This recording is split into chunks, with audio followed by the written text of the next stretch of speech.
वज़ीर आज़म हुकूमत का सरबराह होता है। वज़ीर आज़म बनने के लिए कौमी असम्बली का रुकन होना लाजमी है।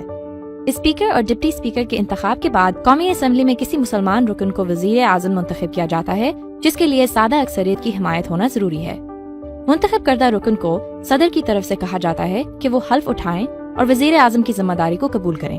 अगर वज़ीर आज़म मुस्तैफी होना चाहे तो इसे अपना इस्तीफा सदर को देना होगा।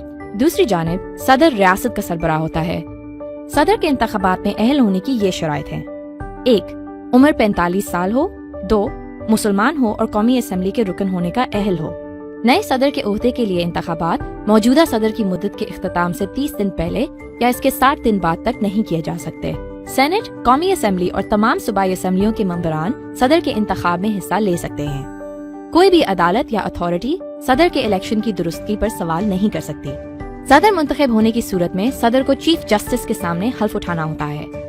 वो 5 साल के लिए सदर का ओहदा संभालता है और 2 बार मुसलसल मुंतखब किया जा सकता है। अगर सदर ने इस्तीफा देना हो तो वो स्पीकर कौमी असम्बली को लिखत में देगा।